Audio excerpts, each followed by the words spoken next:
prazer, que bom, graça e paz do Senhor esteja sobre cada um, cada uma. E é uma honra estar aqui, né? Eu agradeço a oportunidade.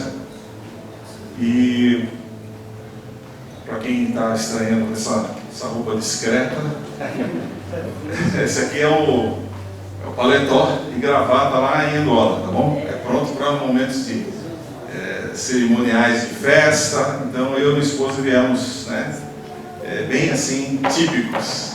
Nós passamos 4 anos em Angola, já faz 1 ano que nós voltamos. Estamos justamente no período de reentrada, de restauração, né? Nós já tínhamos trabalhado em missões no passado, passamos 3 anos morando no sul do Piauí, isso logo que casamos, nos anos de 88, né? Fomos para lá e ficamos, depois ao longo, ficamos quase uns 3 anos morando lá no sul do Piauí, bem no sertãozão mesmo do país. E nossa vida toda foi dedicada, e depois que você entra em missões e você recebe lá o vírus, né, abençoado de missões, nunca mais sai da gente. E há uns 5 anos atrás, a minha esposa já atuava em educação, ela é diretora escolar, eu era capelão do CRE, Centro Renovo de Educação, uma escola cristã de educação por princípios. E eu estava lá já como capelão há 12 anos na escola, além dos trabalhos da igreja, e surgiu uma oportunidade de nós, conhecemos um pastor que, morando em Angola, o pastor Itamar, recebeu das empresas que lá atuavam, vendo o trabalho social que ele fazia, doaram um prédio num bairro recém-construído, bem carente, em Angola, Luanda, cidade grande, a capital de Angola. E ele recebeu, justamente porque ele fazia trabalhos seria o equivalente ao médio, né? O ensino médio lá, fazia trabalhos com jovens, cursos profissionalizantes. E ele entrou em contato com brasileiros que trabalhavam lá e de várias empresas, e conheceu alguns irmãos, e também começou a fazer reuniões com o pessoal das empresas. E tinha lá uma empresa chamada, não sei se vocês conhecem, Odebrecht. Mais ou menos. Mais ou menos. Mas é bom que vocês saibam, a esposa do presidente da Odebrecht, que correspondia à África, Ásia e Europa, se converteu no grupo. E ela conheceu o trabalho dele e viu que ele já, ao longo dos anos que ele estava trabalhando lá, ele é brasileiro, mas mora lá e trabalha lá, ele evangelizou e ensinou uns 3.000 alunos ao longo dos anos. E eles falaram: você precisa ter um alcance maior, nós vamos dar para você uma escola. E nesses bairros novos que foram, né, desenhados pela Odebrecht lá em vários lugares, a Odebrecht atuou muito lá, e atua até hoje lá em Angola, eles doaram um prédio. E ele ficou contente, e ao mesmo tempo falou: o que eu vou fazer? Porque ele dava mão de aula para adultos, não tinha nada para crianças. E a maior necessidade era para os pequenos, era a escola normal. Então ele entrou no site da AECEP, que chama Associação de Escolas Cristãs de Educação por Princípios, né? Procurou qual é a melhor escola que tem lá no Brasil que eu quero conhecer, e era a escola onde minha esposa estava atuando, né? Já tinha sido diretora e já estava ampliando as ações. Aliás, estamos aqui com o casal Claudineia Conceição, que foram pais atuantes lá no CRE, investiram bastante, e hoje o CRE tem uma força grande porque também atuaram bastante, especialmente eles atuaram muito. E ele foi lá conheceu a Inês, conheceu o trabalho todo e falou: essa é a escola que eu quero lá em Angola. Só estou adiantando que quem vai falar um pouco mais sobre isso é ela. Bom, o fato é que olhamos um para o outro e dissemos: acho que é para a gente. O assunto é conosco. Mas ele ia oferecer oportunidade para todos, para exceto todas, a associação de escolas, e apresentar uma oportunidade para quem quisesse. Nós oramos e falamos: se ninguém aparecer, é com a gente. E ninguém apareceu. Engraçado, né? Ficou mais de um mês esperando alguém que se dispusesse, eu quero abrir uma escola, tal. Ninguém quis fazer isso em Angola. Eu falei, é com a gente mesmo. Depois do jejum e oração, uns 20 dias aí, buscando a Deus, estava confirmado. E nós fomos lá, abrimos a escola do zero, ficamos 4 anos lá, abrimos 2 igrejas, porque com a escola aberta nós quisemos atingir as famílias, fizemos um trabalho com crianças, né? E para alcançar os pais também, só que os pais não participam de trabalhos infantis. Criança é criança. Aí eles falam, quando tiver um trabalho para adultos, a gente vai. Aí tivemos que abrir outra igreja. Então, uma igreja para crianças, outra igreja para adultos, abrimos 2 igrejas no ambiente da escola e saímos de lá, irmãos, com a obra feita, com a obra... já tínhamos feito, já abrimos uma segunda escola, preparamos liderança para cuidar da segunda escola e percebemos que já era somente manutenção, cumprimos o objetivo. Em 4 anos, saímos de lá com uma escola com 550 alunos e voltamos. E ao voltar nós experimentamos o que é o retorno missionário, aquilo que a gente sabia em teoria, mas a gente experimentou na prática. Por quê? Só para finalizar, pode vir aqui, Inês. O trabalho foi bem desgastante, né? Você foi para outra cultura. Quando você sai daqui, você rompe uma série de vínculos e já dói emocionalmente, né? Você sai daqui e você deixa a família, você deixa tudo que você tem, você deixa cachorrinho, é dolorido, você deixa lá com a família e vai embora. Depois, os anos passam, você cria vínculos lá e de repente acaba o que você tem que fazer e você desfaz os vínculos e vem para cá. E chega aqui, a loja que você costumava ir está fechada, a rua que você costumava fazer o trajeto virou contramão, e tem uma série de adaptações emocionais e físicas que a gente tem que se adaptar. E se a gente não tiver entendimento disso, a gente pode... Inclusive tem um irmão que escreveu um livro chamado A Reentrada, comparando a volta de missionários com a entrada dos astronautas. Quando eles voltam na nave, eles têm que entrar numa inclinação, né, correta, porque se vier muito direto, queima. E se for, né, menos que o suficiente, ricocheteia e vai embora, o espaço não volta mais. Assim também é a volta do missionário. Isso é uma experiência forte para a gente e que nos acrescenta, e o Senhor tem sido bondoso. Então a Inês está aqui, ela vai falar um pouquinho, acho que as fotos estão aí. Enquanto ela passa, vai passando umas fotos aí, só para você saber e ver as cores, para você ver que a gente está até discreto, tá bom?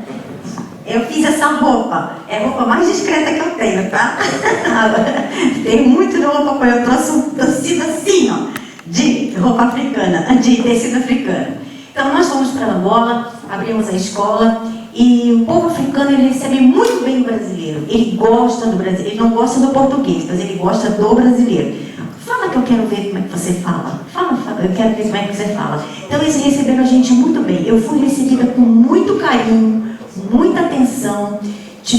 Comecei a escola, então eu tive que impor horário, 7 horas tinha que estar lá. E o angolano não corre, ele anda assim. Ele não corre de jeito nenhum. Só eu que corria. Só eu que corria, mas ele não corre. Vamos, você está atrasada. Tá bom, eu vou trocar o sapato, vou pentear o cabelo. Então, assim, eu tive que impor um horário. Eu falei, olha, vocês estão acostumados com o horário angolano, mas agora a gente vai ter horário brasileiro, tá bom? 7 horas você tem que entrar em classe, porque as classes de que seria ensino fundamental, quinta e sexta classe, começava às 7. E os outros começavam às 8h15. Então, dava tempo deles chegarem e se aprontarem. Então, assim, foi um povo muito bonito. Angola é um país grande, deve se tornar o país líder da África, eu espero, porque eu estou com meu coração lá. E eu dirigi a escola, treinei os professores, o Rubens Cartaz foi para lá no primeiro ano, treinou os professores, começou a escola, e a escola foi um boom de criança, porque parece que bota criança do chão na África, bota criança... As placas da rua a gente nem põe mais, porque não precisa placa. Todo mundo sabe onde é o SEDUC, Então, os pais e muita gente que fala francês sentava na minha mesa, diretora, me ensina o português, eu não sei falar. português, eu preciso aprender o português, mas eu não tenho tempo para te ensinar, eu também não falo francês. Então, era uma luta. Muitos pais, uma menina que morou na França há muitos anos, casou com um angolano lá, eu falei, você não podia ter casado com um brasileiro? Porque eu estou cansada de fazer funge. Funge é como se fosse o nosso mingau que a gente faz de farinha de milho. E ela, estou cansada de fazer funge. Depois do terceiro filho eu falei, agora já está acostumada a fazer o funge, agora já estou acostumada. E teve 3 filhinhos, os 3 estavam na escola. Então assim, o angolano é um povo muito carinhoso, recebe muito bem a gente, recebe com alegria. As crianças têm uma necessidade muito grande no país de fome. As crianças lá comem uma vez por dia, no máximo. Crianças que passavam mal, eu pagava um lanche na cantina, a mãe tinha que carregar a criança nas costas para casa, porque não tinha energia para estudar. Não tinha energia para estudar. Então eles batiam na nossa porta assim, estou com dor na bexiga. Eu falei, então mostra o dedinho onde é a bexiga. Eles apontavam aqui na boca do estômago. Eu falei, você está com fome, entra aqui. Então o angolano tem muito filho, né, de 4 para cima. Então a lata de leite ninho lá não tem pequena, só tem de 5 quilos assim. Então eu comprava uma lata de 5 quilos de leite ninho e deixava no meu armário. Quando ele chegava, estou com fome, eu falei, vou fazer um leite para você e você vai comer. Então eu fazia um leite bem grossinho assim, comia, a energia da criança voltava na hora, era impressionante. Então assim, muitas crianças nós alimentamos lá, pagamos lanche na cantina e nos receberam muito bem. Angola é um país muito rico, produz diamante, imagina, diamante, tem jazidas e jazidas de diamante lá, produz petróleo. A única coisa ruim é que a gente não conseguiu mandar dinheiro de lá para cá, não trouxemos um tostão de Angola. Tudo que a gente ganhava bem pra caramba lá. Podia comprar o que quisesse, teve que gastar, ainda deixei 100 mil kwanzas lá, que equivaliam uns 3 mil reais. Mais ou menos, uns 3 ou 4 mil reais. Eu deixei, o casal que foi para lá, ainda dei o cartão do banco, ele me pagou em real, e dei o cartão do banco para ele tirar aquele dinheiro, porque eu nem consegui gastar todo o dinheiro. Gente, eu trouxe 27 volumes de Angola. Sabe o que é 27 volumes? Eu trouxe até a cadeira da praia, a escova do banho, os fogões elétricos, a panela elétrica. Eu trouxe tudo, a mesa da sala eu trouxe. E era tudo 220, não tem problema. Ele fez o curso de eletricista lá de 15 dias, fez 6 tomadas de 220 na cozinha. Eu estou me refastelando com as tomadas 220. Então assim, Angola é um país bonito, tem uma praia, gente, a temperatura no inverno é 23 graus. Já pensou nisso? Uma praia que você entra lá, só os estrangeiros iam, né? Porque no inverno o aluno não vai à praia, só vai estrangeiro no resort. Você chega lá, aquele resort para estrangeiro, a praia linda, você podia entrar, sair a hora que você quisesse, porque a temperatura não baixa de 22 graus, é uma delícia aquela água, eu mergulhava pra caramba. É como se fosse o Nordeste, água quente todo dia, todo dia, todo dia. Então assim, gente, Angola é um país bonito, tem praias bonitas, tem um povo bonito. Então assim, eu estava em 2015, eu estava lá, e Deus me levantou da minha mesa para sentar na mesa de um outro professor, que chamava Bonifácio. Eu falei, você vai ser o próximo diretor. Você precisa ser o próximo diretor. Ele levantou, ele dava aula para o supletivo. Ele levantou os olhos e falou assim, o que, diretor? Você vai ser o próximo diretor, eu vou te treinar. Eu vou te treinar. Então todos os cursos que eu fazia, ele ia, na repartição de educação que eu ia, eu levava ele, esse aqui é o meu novo diretor. Eu falei, é o meu novo diretor. Então quando o Itamar abriu a escola no Camizungo, que deve ter aparecido aí o Camizungo, apareceu? Ainda não, mas apareceu já a plantação. A plantação. Então quando aparece o Camizungo, é uma região, sabe quando não tem nada? Nada. Já tem aqui uma ideia. Já tem uma ideia. Esse embondeiro, olha o tamanho das pessoas e o tamanho da árvore. É uma diferença imensa. Eu adorava aquele embondeiro. É o baobá, que seria o nosso baobá. Mas lá chama embondeiro, que dá um fruto que eles vendem na feira, dá um suco. Eles aproveitam muito aquela árvore. É uma árvore típica de Angola. Então, assim, muitos países da África têm, mas Angola tem muita árvore. Então, imagina um Camizungo, não tinha nada, só tinha as casinhas de lata, porque as favelas lá são feitas todas de casa de lata, de metal, chapa de metal, não tem favela de madeira, é tudo chapa de metal.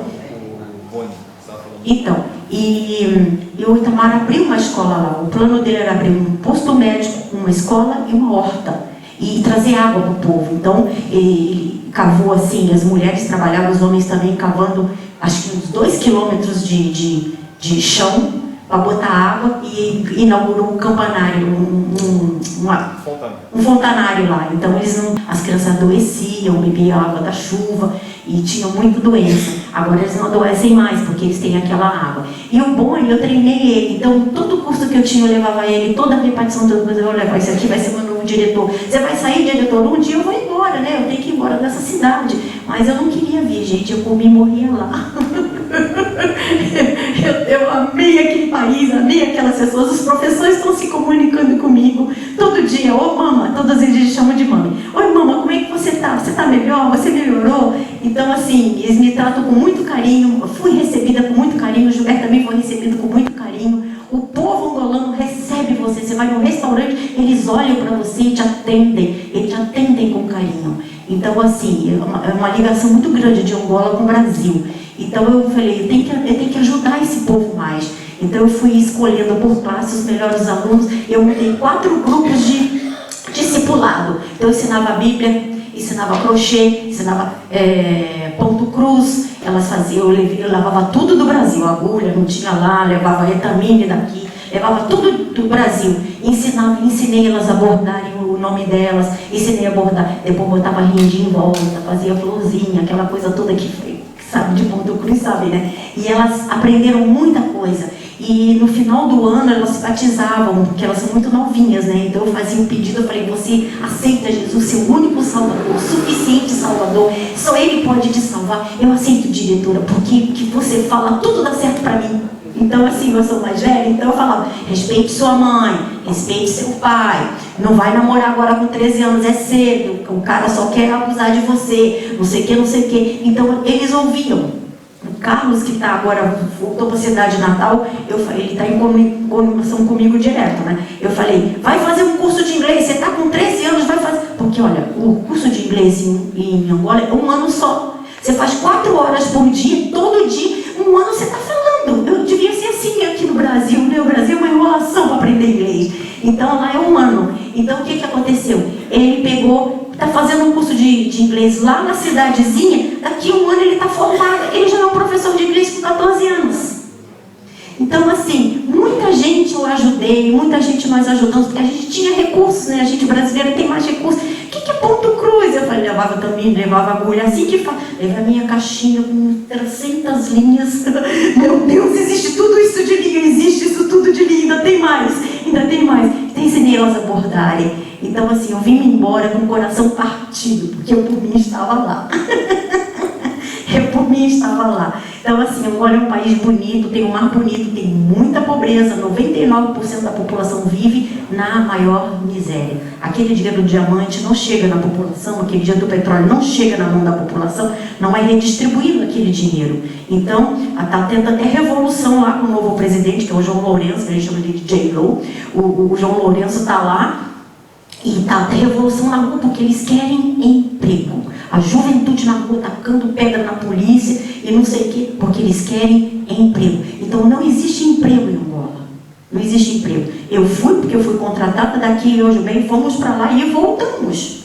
E eu ganhava, sei lá, calcular quantas vezes mais que um angolano ganha. Muito mais mesmo. Então ele alugou casa para mim, alugou casa, gente, sofás de couro, uma beleza.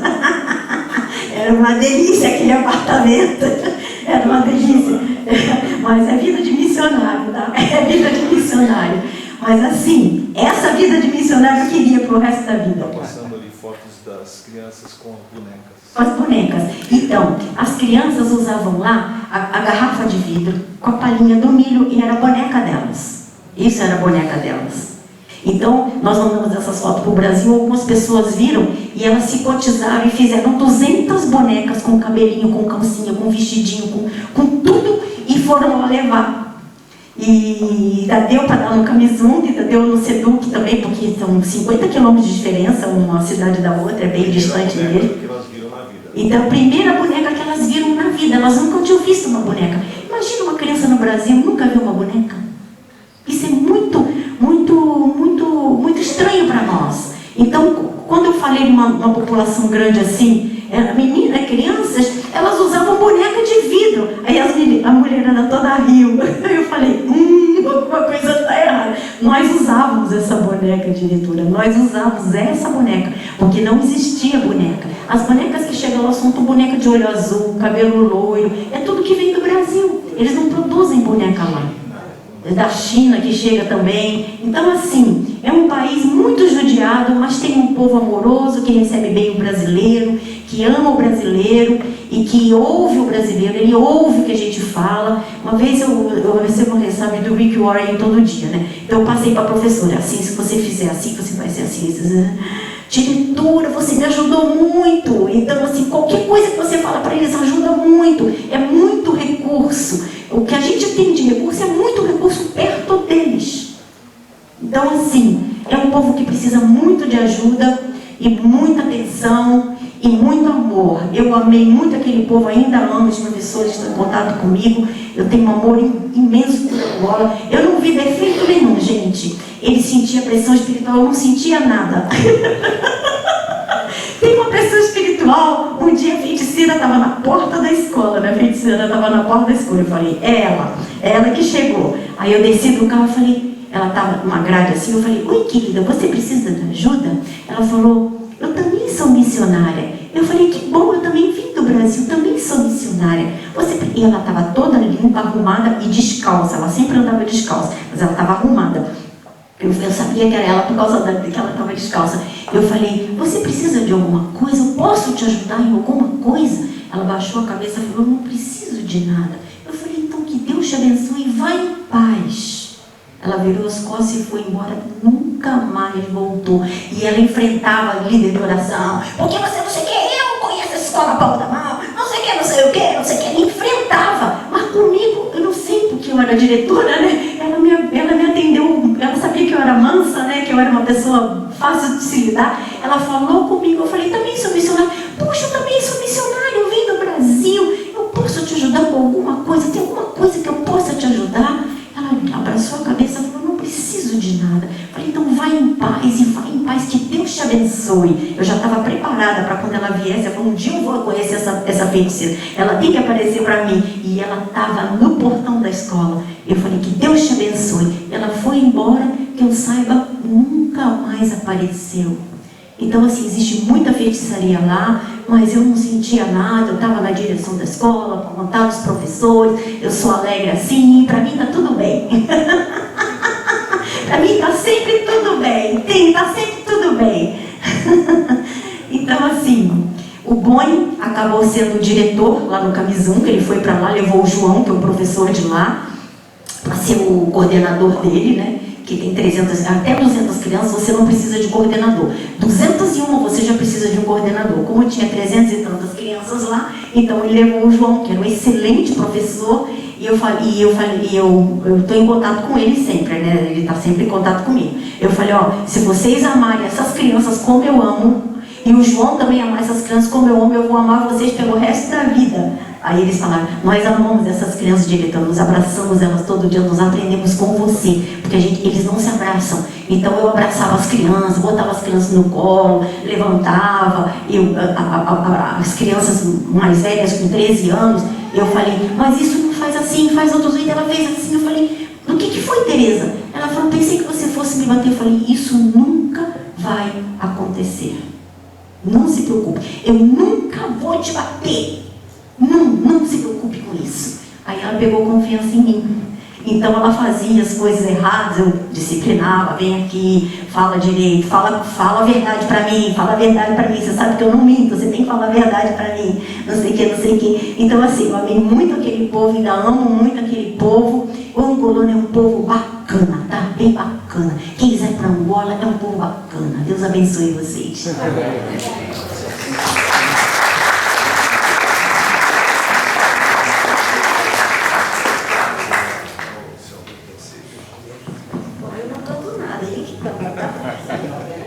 Eu não canto nada. Dublagem.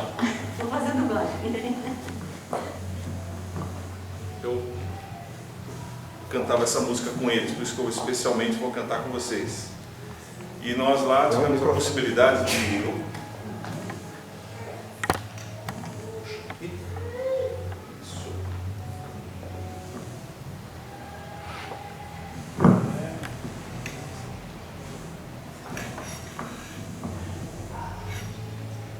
E acho que assim.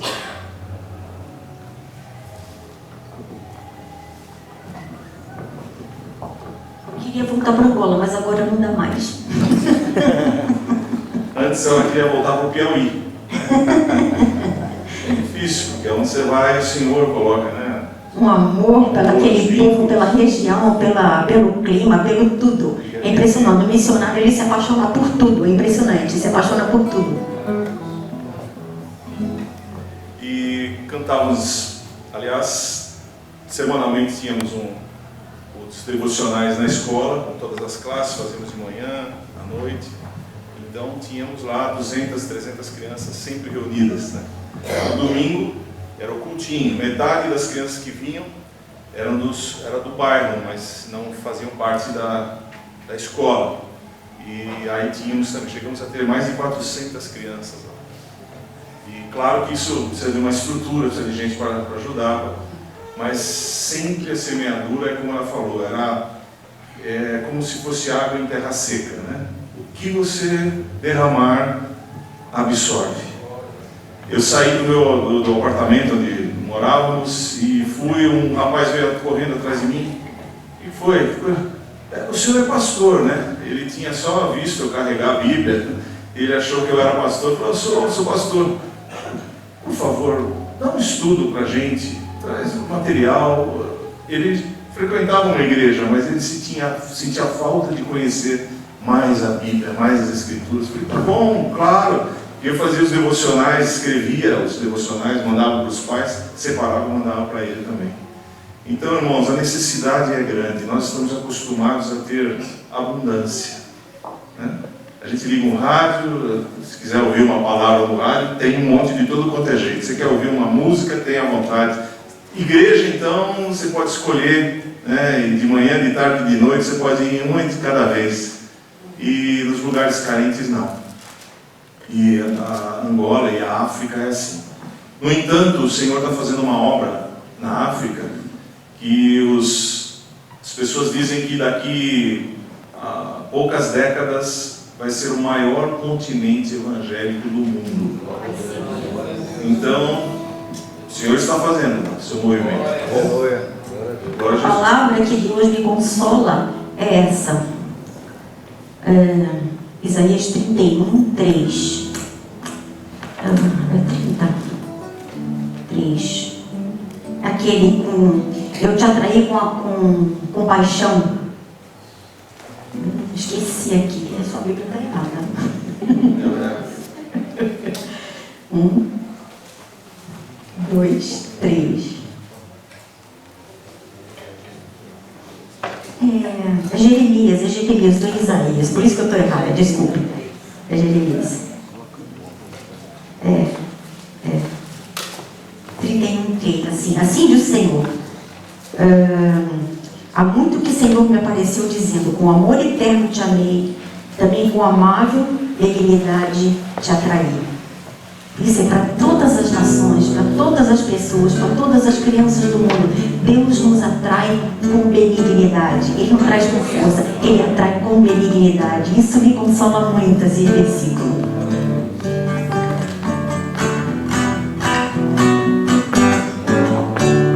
Se alguém tem sede, venha e beba. Na festa Jesus disse assim: quem crê em mim, como diz a Bíblia, rios de água viva tem em si. O Espírito é a noiva, dizem vem. Aquele que ouve, vem também. Se alguém tem sede, tome de graça água da vida e diga amém.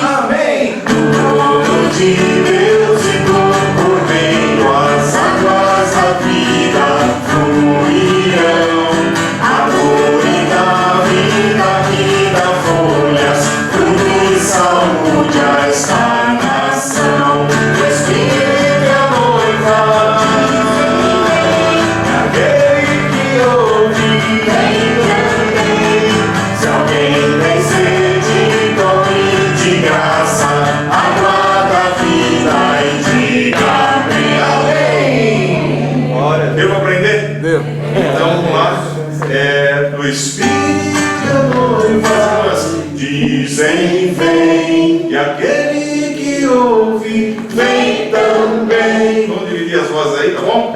Então vamos lá.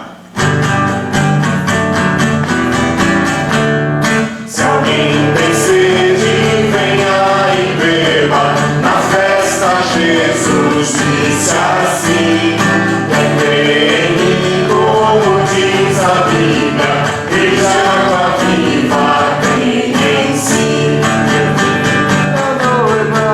Diz vem, vem, aquele que ouve, vem também. Se alguém tem sede, tome de graça água da vida e diga: o Espírito é a noiva. Aquele que ouve, se alguém tem sede, tome de graça água da vida e diga: amém. Tudo de Deus e por dentro as águas da vida fluirão. Árvore da vida que dá folhas, fruto e saúde a esta nação. Espírito a noiva, e aquele que ouve. Se alguém tem sede, tome de graça água da vida e diga amém. Amém. Espírito a noiva, e aquele que ouve. Se alguém tem sede, tome de graça água da vida e diga amém. Amém. Graças a Deus.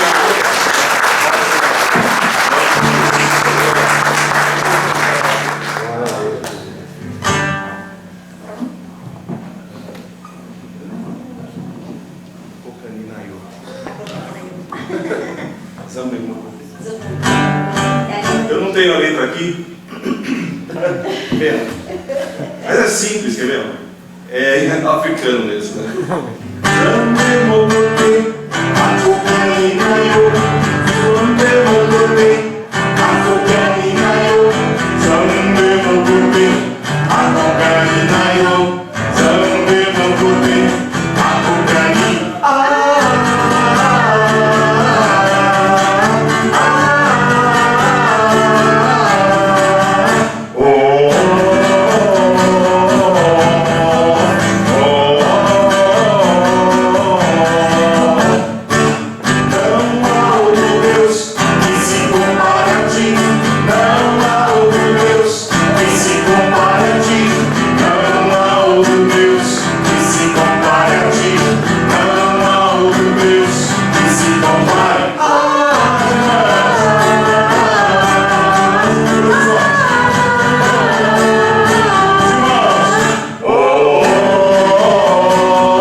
Não há outro Deus que seja semelhante a ti, né?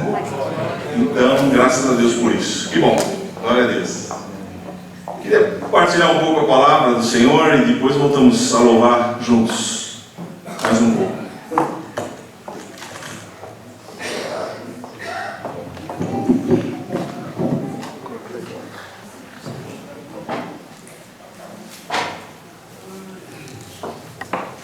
Só para detalhar um pouquinho, o pastor Itamar, ele gosta da obra social, né? E poder atender a necessidade. Então ele foi para lá, ele foi como um engenheiro de comunicação de uma empresa grande lá, e trabalha lá comigo, ele foi, né, diretor da empresa. Abriu uma empresa própria de construção, que presta serviço para as empresas, inclusive a dele, né? E lá não tem essa ética, né, de você tem empresa, então você não pode. Não, eles precisam tanto. E uma das estratégias é quem pode abre e oferece serviço. Então ele tinha, e tudo que ele podia, ele investia na obra de Deus. Então ele fazia a obra social forte ali, e com isso a área da educação cresceu bastante. E ele, claro, também precisava de parceiros, né? Então ele foi convidado, ele participava da igreja da Valnice Milhomes, a igreja, na época em que nós chegamos lá, a Igreja Nacional do Senhor Jesus Cristo, é o nome da igreja. Acho que ela é mais forte no Nordeste do Brasil. Mas ela, como ela foi missionária em Moçambique, tem centenas de igrejas ligadas ao ministério dela em Moçambique, autônomas, né? E que ela dá apoio como missionária, que ela foi lá durante 12 anos. Hoje a igreja está ligada ao Diante do Trono. Eles se ligaram lá, parece que ficaria mais fácil para eles atuarem.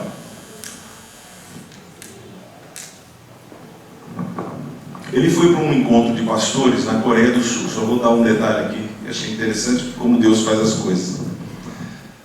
E ele foi levando todo o material dele para mostrar a obra social, mostrar para muitas igrejas. Coreia do Sul tem igrejas que têm condições e querem investir em missões, então talvez eu tenha um apoio grande ali. Então ele foi com tudo, animado, orou e foi. Deram a oportunidade para ele, ele mostrou as necessidades, mostrou o que já estava fazendo e abriu oportunidade para ajuda. Ninguém faz nada sem oração lá. Eles, aliás, os crentes coreanos, todos os dias levantam às 5 da manhã e vão para a igreja. E ficam das 5:30 até perto das 7 em oração, igreja toda. E depois vão trabalhar. Todos os dias.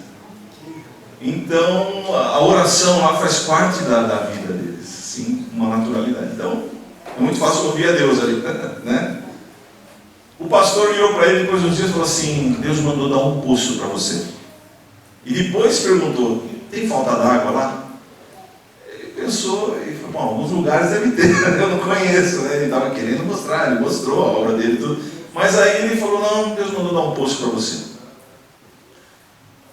Chamou uma senhorazinha, uma senhora bem de idade, veio andando devagarinho, e falou com ela, e falou, era ele que, aquela oferta que ela não queria dar, é para ele.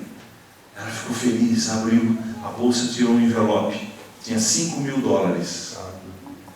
Detalhe, um poço em Luanda custa $8.000. Não dava nem para abrir o poço. De qualquer maneira, aquele dinheiro queimou na mão dele. E ele, claro, como homem de Deus, falou: Deus tem alguma coisa aqui. Então ele pegou, agradeceu, orou e tal, e voltou com aquilo, né, na cabeça. Falou assim: o que eu vou fazer? Aonde que eu vou colocar esse poço com esse dinheiro?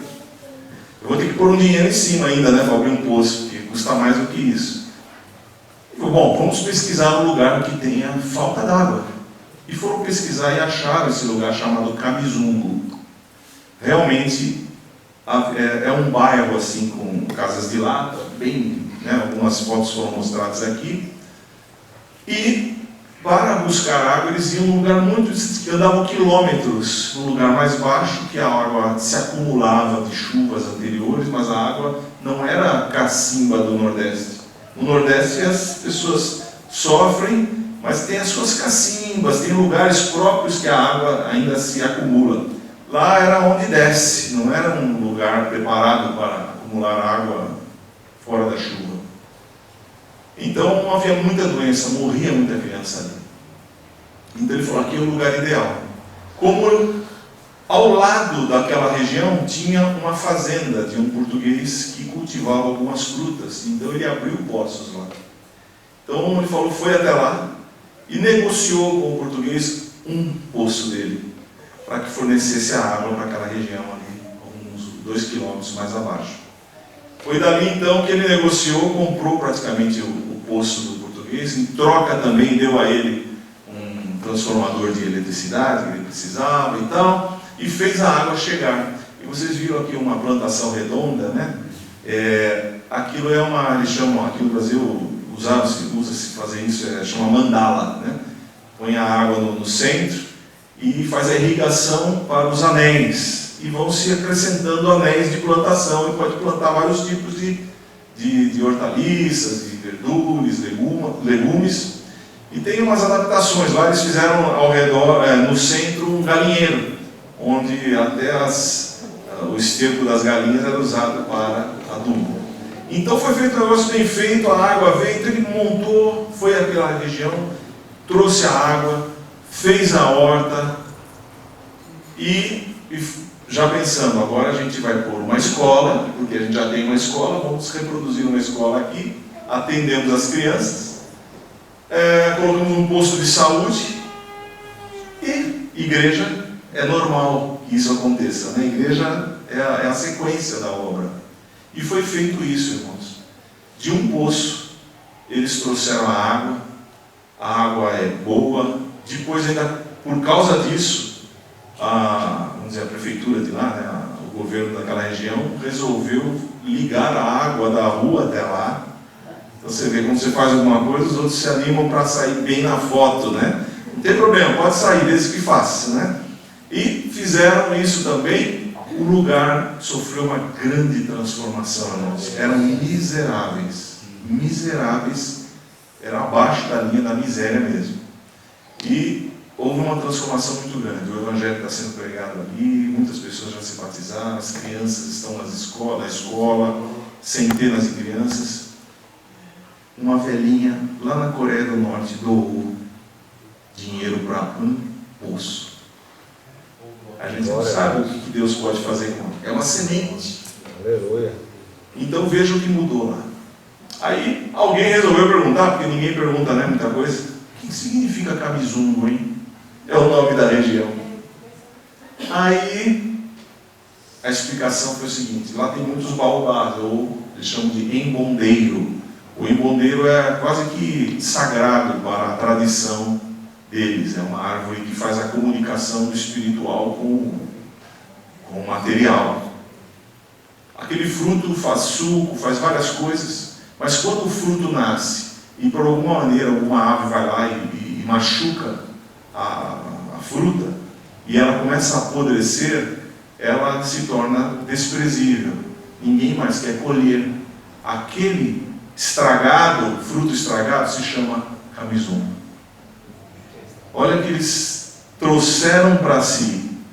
Então agora nós estamos orando lá e vamos mudar o nome desse lugar, porque agora o fruto é bom, né? E o Senhor reverteu aquele lugar de miséria para um lugar de alcance da obra de Deus. Então, irmãos, glória a Deus por isso. Eu tive uma experiência interessante com Deus, queria meditar sobre isso um pouquinho com vocês. E resolvi dar um nome aqui, Mulher de Dores. Acho que tem aí, né? Tem. Bom, não estou vendo esses. Tem ali embaixo. Tá bom. Mulher de Dores. Acontece. Paulo, eu vou tentar ser rápido, mas eu creio que essa palavra há de marcar seu coração. Paulo se preocupou com a igreja. Houve um período lá que ele ficou preocupado com a igreja, principalmente a igreja de Corinto. Os coríntios estavam sendo sofrendo influências de falsos mestres, influência de falsos apóstolos. Em 1 Coríntios 11, Desculpe, 2 Coríntios 11, 1 a 5, eu errei aqui. 2 Coríntios 11, 1 a 5, Paulo escreveu assim: quisera eu me suportasseis um pouco mais na minha loucura. 2 Coríntios 11, 1 a 5. Suportai-me, pois, porque zelo por vós com zelo de Deus, visto que vos tenho preparado para vos apresentar como virgem pura a um só esposo, que é Cristo. Mas receio que, assim como a serpente enganou a Eva em sua astúcia, assim também seja corrompida a vossa mente, e se aparte da simplicidade e pureza devidas a Cristo. Se na verdade vindo alguém prega outro Jesus que não temos pregado, ou se aceitais espírito diferente que não tendes recebido, ou evangelho diferente que não tendes abraçado, a esse de boa mente o tolerais. Porque suponho em nada ter sido inferior a esses tais apóstolos. Paulo estava preocupado. Feche os teus olhos por um instante. Pai amado, que a Tua palavra somente tenha acesso aos nossos corações e seja curadora como ela é. A Tua palavra diz, o Senhor disse que me enviou a Sua palavra e os curou. Assim como essa palavra curou o meu coração, e eu sou hoje testemunha do poder dessa palavra, assim também esta cura se estenda pelos nossos corações, amplie a nossa visão do que o Senhor vê na Tua igreja. Em nome de Jesus nós pedimos. Amém. Então ele estava preocupado. Havia uma liderança diferente, pregando coisas estranhas, pessoas interessadas em dinheiro. Que coisa interessante. Essa coisa antiga. E Paulo falou assim: olha, eu vou ter que, para explicar o que eu tenho que explicar para vocês, eu vou ter que falar de mim. E isso é uma loucura. Por isso que ele falou: me suporte na minha loucura, eu vou ter que dar minhas credenciais aqui. Eu vou ter que falar o que Deus fez na minha vida. Eu vou ter que mostrar para vocês a experiência que eu tive, para dizer para vocês que eu tenho autoridade de Deus para falar o que eu falo. Foi isso que aconteceu ali. Então ele falou assim: então aguentem um pouquinho essa loucura de parece uma autopromoção, porque os outros estavam fazendo isso, estavam estragando o evangelho que ele tinha levado, que outros tinham levado, que era genuíno. Então ele falou: não, se não, já que é para contar alguma coisa, eu vou contar para vocês o que é que eu fiz, o que Deus fez através da minha vida. Mas isso é loucura, porque eu não quero me promover com isso. Aliás, ele disse antes: não me importa o que os homens dizem a respeito de nós, o que importa mesmo é o que Deus diz a nosso respeito. Esse é que é importante. Então ele deixou claro isso. E ele foi introduzindo o assunto. E Paulo não aceitava, que a igreja aceitasse de tão bom grado as pessoas que estavam trazendo praticamente outro Jesus. Aos Gálatas ele escreveu dizendo assim: olha, se alguém aparecer com outro evangelho, que não é o que nós já trouxemos, que seja maldito. Então ele estava deixando claro: nós não podemos nos desviar daquilo que nos foi trazido. E ele falou também: olha, outros estão trazendo outros espíritos. Que sério isso? Nós só temos um Espírito. É o Espírito Santo, que é o próprio Deus. Nenhum outro Espírito é bem-vindo. Então Paulo falou: olha, estão trazendo até outro Espírito. Se alguém trouxer outro Espírito aí, vai ser tolerado. E ele, além disso, ele fala: e você, outro Evangelho também. Outro Jesus, outro Espírito, outro Evangelho. E vocês vão suportar isso. Em outra tradução diz: vocês vão acabar suportando, tendo que aguentar as consequências disso, que não são boas. Então eu quero poupar vocês. Então suportem a minha loucura, ele falou. E então depois você pode ler em casa com calma. Você vai ver que ele começa a desfilar para o povo quais eram as experiências dele. Aí ele começa a falar: olha, 3 vezes eu sofri um naufrágio, se não me engano. Eu apanhei dos irmãos, fui apedrejado, quase morri, mas o Senhor me livrou. Tive que descer num cesto, fugir. de perseguição. Então ele começou a mostrar a ficha dele, a credencial dele. E aí, quem pensasse mal, poderia dizer, está querendo dizer que, né, pagou um alto preço pelo Evangelho, quer dizer que é superior a nós. E por isso que ele falou, isso é loucura, eu não estou falando isso para ser maior do que ninguém. Então já expliquei. Então as palavras que ele usa é loucura, insensatez, estupidez. O fato de Paulo obrigatoriamente ter de mostrar as suas credenciais é uma maneira de proteger a igreja dos falsos mestres. Ele fala também sobre zelo. Eu tenho cuidado, eu tenho zelo por vocês com zelo de Deus. É diferente. Zelo tem a ver com ciúmes, um desejo de proteger, de cobrir, de não deixar que o mal alcance. Esse cuidado, ele falou, eu tenho o zelo de vocês, mas é zelo que vem de Deus. Não é o zelo humano, que a igreja é minha, ou essa obra é minha, esse ministério é meu, é do meu nome, Não! É o cuidado que Deus tem com a igreja, é o Espírito Santo, diz a palavra, tem ciúmes, não é? E zelo de Deus significa ardor, fervor de espírito, defender, proteger, às vezes até usar fúria para proteger alguém.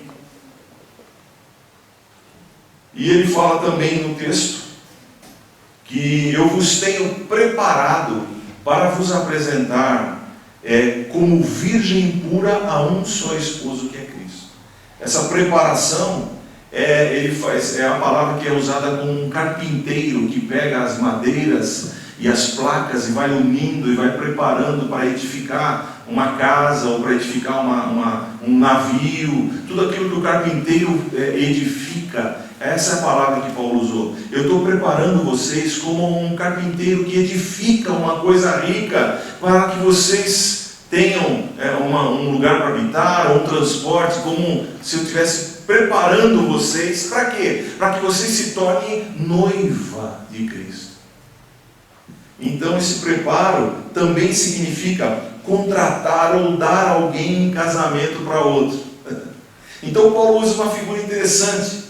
Ele usa, as figuras que ele usa nesse texto é o seguinte: Paulo se apresenta como um pai que está contratando o casamento para a filha e quer entregar a filha virgem pura para o noivo. Então ele tem um preparo, um cuidado para isso. Ele também faz a figura do amigo do noivo. Na cultura judaica havia o amigo do noivo que fazia o cuidado da celebração do casamento, cuidava da festa. Aliás, festa de casamento, né, judaica, uma semana, 7 dias de festa. Você imagina, né? Hoje você cobra, né, uma empresa cobra caro para fazer uma festa para uma família, né? Paga caro. E é só algumas horas, chega lá, florzinha, filmagem, né? Não sei o quê. Aí depois vem o jantar, né? Aí depois vai, né, a festa, ou música, seja o que for, passa lá uma parte da noite, o pessoal vai embora, sobra docinho, né? Quem pode leva embora. E lá se foi o dinheiro do papai. E o casal vai feliz da vida, né, com as fotografias e com as filmagens depois. Só que lá era uma semana. Então alguém se responsabilizava por aquilo. Tanto que lá em Caná da Galileia acabou o vinho no meio da festa. Não podia. Foram pedir para Jesus. Então Jesus fez o primeiro milagre num casamento, né? Mas voltando aqui, eu lembrei do casamento do Piauí. Uma vez fui convidado para fazer um casamento. O sul do Piauí, irmãos, é o sertão do país, o interior, tá? O interior do Nordeste é o sul do Piauí. Então, só que eu saí da cidadezinha onde eu estava e fui lá para dentro, no interior do interior, para fazer um casamento. E eu achei interessante, porque é, né, cultura diferente e tal. Então chegamos lá, fizemos a celebração, né, a noiva vestida e tudo mais, aí fomos para cá, depois da celebração religiosa, fomos para a casa do pai da noiva. Aliás, foi feito lá mesmo, tudo foi feito lá, porque a casa no meio, o resto o terreno, né, é do pai da noiva mesmo, então tudo lá é feito ali. Atrás da casa estenderam uma mesa assim de uns 12, 15 metros. E primeira mesa é dos convidados oficiais. Então vai lá o pastor, a esposa, os presbíteros, vai o prefeito, ou seja o que for de autoridade, ele vai lá e ele senta, a noiva vai lá, senta um pouco, aí janta. No meio daquela mesa comprida, tinha uma montanha. Eu falei, o que é isso, gente? Era assim, grande, bem grande. Era farinha. Uma montanha solta assim. Cada um ia lá com a sua colher e tascava a farinha no prato. Oh meu Deus, isso aqui dá boa. Eu fui lá também. Difícil comer a farinha lá, porque era pilada lá, né? Dura. Mas eu estava na onda de ser a primeira mesa, né? Aí comemos, tal, tudo bem, ficamos mais um tempinho. Aí foi comendo em rodízio, vinha o grupo, aí vinha lá os familiares, aí vinha os vizinhos. E até que todo mundo comesse. Quando terminou a comida, já era tarde, e a gente morava longe. Então eu falei, irmãos, nós vamos embora. Então aí entramos no nosso carrinho. E eles ficaram lá, noiva, agradeceu, noivo, aquele clima de festa de alegria. Aí entramos no carrinho, picape, enchemos dos irmãos e viemos embora. Acho que rodamos assim uns 200 metros e entramos na estradinha principal à esquerda. Quando virou a estrada assim, comecei a ouvir um barulho. A sanfona e o triângulo e a zabumba. Começou um sonzão do forró. Eu falei, que é isso? Esperaram o pastor ir embora para tocar o forró, irmãos. Eu falei, eu queria tanto ver. Quase que eu voltei, né? Eu queria ver a festa inteira, mas eles respeitaram, porque é igreja e tal, esperaram o pastor ir embora para começar o forró, irmão. Oh meu Deus, eles não tinham combinado direito. O fato é que Paulo falou, voltando aqui ao assunto, Paulo falou assim, olha gente, eu estou preparando vocês como uma noiva, como uma virgem pura, para apresentar para o noivo. Eu estou tendo esse cuidado com vocês. E tem que cuidar de todos os detalhes. Então por isso que ele estava sendo enfático ali. E ele usou outras figuras. Ele falou assim, a igreja então é como uma noiva. Jesus é o noivo. O diabo está presente. É a serpente que quer enganar a noiva. E ele usa uma outra figura. A igreja é como Eva.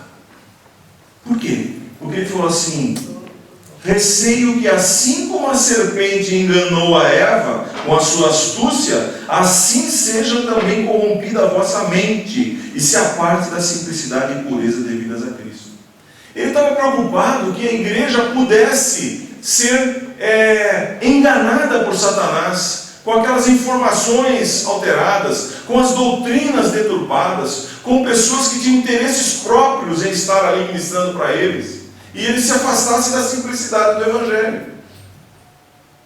E comparou a igreja com Eva. Irmãos, eu quero dizer para vocês, antes aqui, que essa palavra Deus me deu depois de uma grande crise que eu sofri e que a minha igreja sofreu. Eu tive uma situação muito grave. E quando eu fui para o Piauí, para vocês terem uma ideia, a dificuldade aconteceu na igreja, aliás, a minha igreja atual, que chama Igreja Cristã da Família. A igreja tinha outro nome, e eram muitas igrejas em São Paulo, nos estados.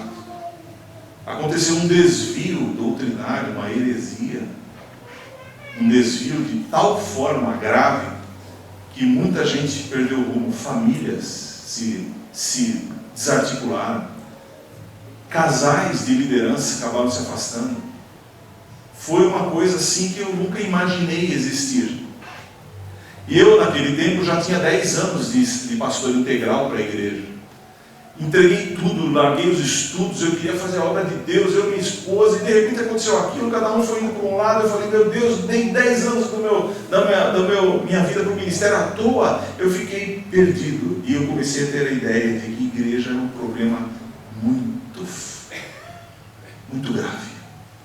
Igreja era uma encrenca que era bom que a gente estivesse longe, mas eu, como não podia sair, eu era pastor, eu não podia sair. Aliás, procurei emprego desesperadamente e Deus não deixou. Nem tenho tempo para contar como é que foi, mas Deus não deixou. Eu entrei numa seleção para ser gerente de supermercado, de hipermercado. Eu comecei a querer sair em desespero e Deus me impediu assim, fortemente. E eu falei, bom, se o Senhor está me impedindo é porque o Senhor vai me curar. Então eu espero a tua cura. E comecei a esperar, deixar acontecer. O tempo foi passando. Quando ocorre um problema assim, irmãos, desculpe falar isso, porque é uma coisa que não se fala, né? Mas eu vou dizer, eu vou falar do remédio, então eu preciso mostrar um pouquinho da dor. Quando aconteceu isso em São Paulo, isso reverberou para os outros estados. E a dificuldade que aconteceu em São Paulo, com pessoas saindo, liderança principalmente, rompendo, uma coisa assim fora do normal, aconteceu um ano depois no Piauí, onde eu tinha sido missionário. E quando aconteceu lá, eles me ligaram e falaram, pastor, para onde você está indo? Porque aonde você for, eu vou. Toda a liderança se reuniu e me ligaram. E eu pesou sobre os meus ombros e falei, o que eu fizer, eles fazem. Eu falei, estou firme com Jesus, vou ficar no lugar onde estou, fiquem aí também. Não se mexam, deixa Jesus atuar. Bom, aí eu fui visitá-los. Quando eu cheguei lá para visitá-los, um ano depois de que tudo aquilo tinha acontecido, eles falaram, que bom que você veio. Falaram tão mal de você aqui. Falaram que você nunca mais pisaria aqui, nem nunca mais nos visitaria. E eu estava indo na cidade e estava indo visitar os campos distantes. Para você ter uma ideia, eram 10 léguas. 10 léguas são 60 quilômetros. Não, 6 quilômetros. 60 quilômetros. Demorávamos 5 horas para fazer 60 quilômetros. Porque não havia estrada, era pedra, uma hora na areia e tudo mais. Mas quando nós estávamos chegando lá, aliás, eu estava indo para lá, com um peso no coração, dizendo, Senhor, o que eu vou dizer para esse povo machucado, falando tanta mentira, falando tanta coisa, a língua ferina machucou muita gente, e agora eu estou indo lá. Olha, isso já é uma bênção, mas o que eu vou dizer, Senhor? Eu tinha minhas anotações, eu tinha os sermões prontos, e eu ficava escolhendo, virando, falando, o que eu falo, Senhor? Eu estava dirigindo uma picape com os irmãos atrás. Com os irmãos, era uma picape de cabine dupla, cabia todo mundo. Aí eu falei, bom, demorava 5 horas para chegar, o céu azul. Eu falei, cansei, irmãos, vai dirigindo aí, eu vou subir lá e vou orar lá atrás. Subi lá atrás, fiquei de pé, olhando aquela coisa, e falei, Senhor, o que eu vou dizer para o teu povo nesse lugar? Irmãos, foi uma das poucas vezes que aconteceu, o sermão veio inteirinho. Veio esse texto aqui, 2 Coríntios 11:1, a comparação da igreja com Eva, e eu absorvi aquela palavra, e que foi cura para os meus irmãos quando eu cheguei lá, cura para mim, e ali foi o começo da minha restauração. Então eu estou falando uma palavra aqui, que eu experimentei, de uma dor que eu sofri. A primeira coisa que Paulo fala, ele compara, olha, eu estou com medo que vocês sejam enganados como Eva foi enganada. Aí eu queria falar sobre as dores, então, dessa mulher, as dores de Eva. Quais foram? Qual foi o problema das dores? O que aconteceu de ruim para Eva depois do pecado? A primeira coisa, eu separei 4 coisas fundamentais. Elas se distribuem, mas 4 delas vieram na minha mente, de imediato, ali em cima daquele carro.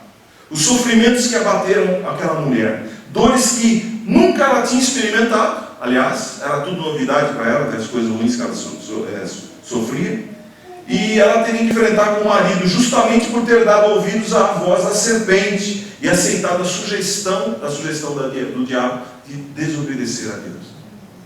Qual foi a primeira situação difícil que a mulher viria causar sofrimento para Eva? Está em Gênesis 3,15. Porém, inimizade entre ti e a mulher. Essa palavra inimizade é ódio. Entre ti e a mulher. Está falando para quem? Para a serpente. Então Deus falou para o diabo, eu vou pôr inimizade entre você e a mulher. Meu Deus, a mulher ganhou um inimigo declarado por Deus ali. Porém, inimizade, Deus falou para você, entre ti e a mulher, entre a tua descendência e a sua descendência. Ali já era uma profecia de que Jesus, o descendente da mulher, viria um dia. Porque esse descendente pisaria na sua cabeça, vai pisar na tua cabeça, e você vai picar o calcanhar. É o máximo que você vai poder fazer. Mas ali, apesar disso, a primeira coisa, inimizade entre a serpente e a mulher. Então Eva ganhou um inimigo de cara. Satanás era o inimigo dela, para toda a vida. Não vou me ater. Segundo, a mulher disse, Gênesis 3,16, e a mulher disse: multiplicarei sobremodo os sofrimentos da tua gravidez, em meio de dores darás à luz filhos. Irmãos, fiz uma das viagens para o Piauí com uma veterinária, e quando eu comentei isso com ela, ela falou assim: você sabia que no mundo animal não tem nenhum animal que sente dor do nível que a mulher sofre? Eu lembrei mesmo, tinha uma gatinha que ficava lá querendo que eu fizesse carinho na barriga dela quando ela tinha os filhinhos, mas ela ficava lá, eu falei, vai lá, punha a mão na barriguinha dela, nascia um, e ela fazia. A mulher vai ter filho, fica horas, se for sem anestesia, imagina no jeito natural, ela grita, berra, dói, vai morrer. O desespero é o mais alto grau da graduação de dor, é a dor do parto. Graças a Deus pelos remédios, pelas anestesias, né, pelos médicos, graças a Deus. Mas no natural, dor só a mulher tem, nem no mundo animal.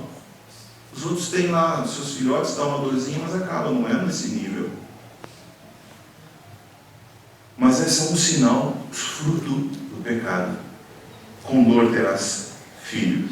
Quer dizer, a coisa mais alegre de uma pessoa, né? Jesus falou que a mulher esquece até a dor quando o filho vem à luz. Aquilo fica no passado.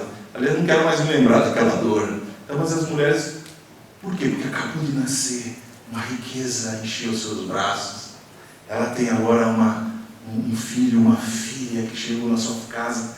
Aquela riqueza compensou a dor. Terceira situação de sofrimento da mulher: o teu desejo será para o teu marido e ele te governará. Alguns irmãos ficaram nervosos agora. Irmãos, não é a história da mulher no mundo sofrendo na mão de maridos ruins? Porque se ainda tem marido bom, ainda trata bem a mulher. A mulher no Oriente, até hoje, é tida como um dos bens da família. Quem restaurou isso, irmãos? Jesus. Só Jesus. A ponto de dizer Paulo depois, não há macho nem fêmea em Cristo. Olha. Mas Adão e Eva foram criados no mesmo nível. Tinham funções diferentes, mas não havia dificuldade alguma entre eles. Eles estavam no mesmo nível ali. Mas depois do pecado, até para a preservação da vida espiritual da mulher, ela precisava estar debaixo de uma cobertura espiritual do homem. Porque Satanás encontrou uma brecha no coração da mulher. Embora o responsável pelo pecado fosse Adão, ela se abriu para Satanás. Satanás iria aproveitar todas as oportunidades para destruir a mulher. Precisa da cobertura espiritual de um homem. Foi a corrupção do pecado que trouxe isso. E aí veio o movimento feminista, vem tudo, né, os levantes hoje, o empoderamento da mulher, porque ainda está no pensamento de todo mundo que não conhece a Deus, de que a mulher, ou até mesmo dentro da igreja, que não conhece a palavra, a ideia de que a mulher está abaixo do homem. Jesus veio restaurar. Hoje Paulo fala de submissão, mas ele fala de estar debaixo da mesma missão, restaurar a função da mulher que trabalha junto com o homem com uma finalidade. Os dois estão debaixo do cabeça que é Cristo. O homem faz a sua função quando ele tem o cabeça que é Cristo. E quando ele ama como Jesus amou, aí a mulher se submete. Porque pode se submeter, pode confiar em quem dá a vida por ela. Então, Vamos colocar as coisas no devido lugar. Mas uma situação terrível que veio para a mulher é a necessidade de submeter-se ao marido. Agora ele vai te dominar, ele vai governar sobre você. Era uma maneira de cobrir a mulher e até protegê-la numa situação espiritual que foi criada. Irmão, aliás, na cultura oriental, um irmão estava lá visitando e foi atendido bem, no seu quintal, assim, dava para as terras que o homem tinha, muito rico, o sheik lá, sentou e foram tomar chá juntos na mesa, e eles olhando, essas aqui são as minhas terras e tal. Aí ele viu um arado, um homem empurrando um arado e um animal. Deram a volta, virou. Quando virou, quem estava fazendo par com o animal, não sei se era um boi ou se era não sei qual era o animal, mas quem estava fazendo par com o animal era uma mulher. Ele se espantou e falou: como uma mulher está fazendo isso? Essa aqui é uma das minhas propriedades. Ela trabalha para mim assim. Ela fazendo par com o animal para arar a terra. Então, irmãos, o problema do pecado. O pecado estragou muita coisa. E por último, expulsão do jardim, certo? Não tem mais jardim para você, Eva. Adão, não tem mais jardim para você. Não tem mais frutinho na árvore. Não tem mais saladinha no seu quintal. A terra vai produzir mato, vai produzir espinhos. Ela é maldita, agora a terra ficou maldita por tua causa, Adão. Espinhos e mato vai te reproduzir. Você vai sair do jardim. Agora você quer comer pão? Suor do teu rosto. Sabe o que significa? Você vai ter que achar a semente do trigo, vai ter que fazer uma peneirada, vai pegar as melhores, vai ter que partir a terra seca lá, abrir um espaço, suar bastante, colocar a sementinha, aprender como é que põe a sementinha, cobrir e ficar pacientemente com fome, esperando a chuva. Aí você vai esperar a chuva vai cair, aí vai começar a nascer os brotinhos, você vai achar que vai dar para comer, não dá, você vai ter que esperar, porque aí a plantinha vai crescer, aí vai dar o frutinho, você não vai poder colher na hora que você quiser, vai ter que esperar amadurecer. Quando amadurecer, você vai colher. Depois que colher, você vai tirar a casca do trigo, entendeu? Você vai tirar a casca do trigo. E para tirar a casca do trigo é que nem para pilar, tem que bater, tem que fazer força. Lá no Piauí o pessoal tirava o milho do sabugo na base da pancada, punha todos os milhos lá e pegava uma marreta assim, e pá, ia batendo, isso batia milho para todo quanto é lado, e aí sobrava o sabuguinho lá e ainda dava para os animais. E é assim mesmo, vai ter que pilar, vai ter que fazer a farinha, e depois que farinha, aí você vai aprender como é que faz o pão. E aí você, até descobrir, Adão, o fermento, você vai comer a farinha com água, vai botar lá e vai fazer uma pedra, e você vai dizer assim, que delícia. Porque o pão sem fermento, sem um tratamento, vira uma pedra. Lá em Portugal, nós estávamos lá, o rapaz falou assim, aqui é famoso lugar, e essa broa aqui ficou famosa porque como é que chamavam? Os muçulmanos, né, que dominavam lá, os mouros, né? Dominavam lá, eles cercaram essa cidade, tinha uma cidade pequenininha com muros, e eles usaram todas as armas que tinha. Quando chegou nos últimos dias, o pessoal falou, não tem mais nada, só tem pão. Falei, então vamos atacar o pão. O pão era tão duro, e começaram a atacar o pão, pá, e pá. Aí o pessoal estava lá fora, disse, se eles estão tacando pão na gente, é porque tem comida, eles vão ficar tanto tempo aqui, vamos embora. Foram embora. Mas a única coisa que tinha era pão duro, que virou arma. E o Adão, você vai ter que aprender. E outra, você vai pôr no fogo, e se deixar vai queimar, não vai dar para você comer. Suor do rosto. Amém, irmãos? Amém. Eu preciso correr para não ir além. Expulsão do jardim do Éden. Mas aí, irmãos, eu estou falando isso literalmente, o Paulo usou a figura da Eva. O que significa para a igreja? Ele falou, eu estou com medo que vocês estejam caindo no mesmo barco que Eva. O que significa tudo isso, os sofrimentos de Eva para os sofrimentos da igreja? Significa isso, irmãos, simples. Jesus é a figura de Adão, né? Romanos 5,14 diz que Adão, o qual prefigurava aquele que havia de vir. É Jesus. E Adão teve uma esposa, né? Agora presta atenção, por causa do Adão, a esposa ele poderia ter evitado esse mal. Eva saiu da santidade, do bom, do lugar mais nobre, do lugar mais do paraíso, e foi para a corrupção, para o pecado. Eva fez esse caminho. Jesus, o segundo Adão, veio até o fundo do poço da terra, pegou uma esposa que é a igreja e agora está levando para o caminho da santidade. Entende? Então a diferença entre a Eva que o Paulo está falando e a igreja é que eles estão em sentidos opostos. A igreja, nós fomos trazidos de onde, irmãos? Nós viemos do pecado, viemos da corrupção, tirados da lama. O Senhor nos alcançou com a sua graça, com o seu sacrifício, a sua morte redentora, nos restaurou, nos justificou pela sua graça, nos está trazendo agora como noiva em direção à santidade, em direção à pureza. É por isso que nós devemos melhorar a cada dia que estamos em Cristo. E a igreja é assim. Então, a igreja é a esposa, só que ela sofre aqui. Por que ela sofre nessa terra? Por que a igreja sofre nessa terra? Foi o que Deus me disse também. Igreja, ela sofre dores semelhantes a Eva. Como assim? Constante inimizade com a serpente. Irmãos, a igreja tem uma briga feia, uma inimizade com uma pessoa chamada diabo, Satanás.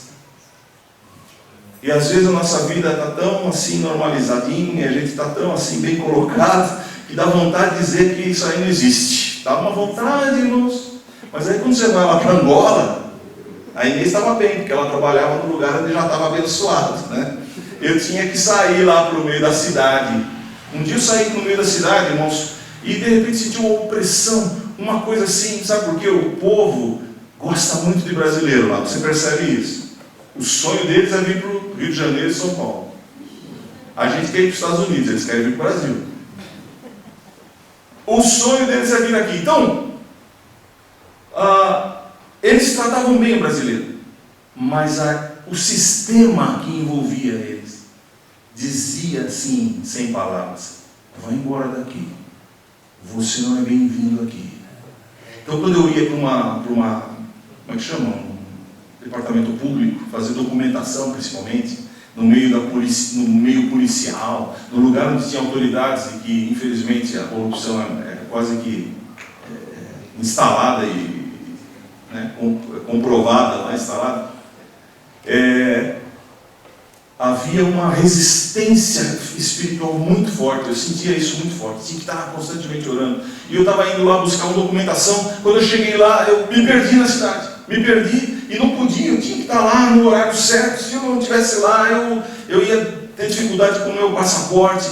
E eu orei, eu fiquei nervoso já. Não é possível, que cidade é essa? Eu lembrei, essa briga não é nossa, a briga não é assim. Nossa luta não é contra a carne e o sangue, é contra as hostes espirituais da maldade nos lugares celestiais, é contra os principados, potestades, príncipes das trevas. É assim. Eu peguei cansado e falei: Senhor, em nome de Jesus, entrego isso nas tuas mãos. Se o Senhor quiser que eu chegue lá, eu vou chegar. Se o Senhor não quiser, eu não vou chegar. Aí disse para o diabo também: o diabo é o seguinte, demônio, seja quem for, não quero saber seu nome, É o seguinte, você não vai tirar a minha paz. Se Deus quiser, você não vai me impedir.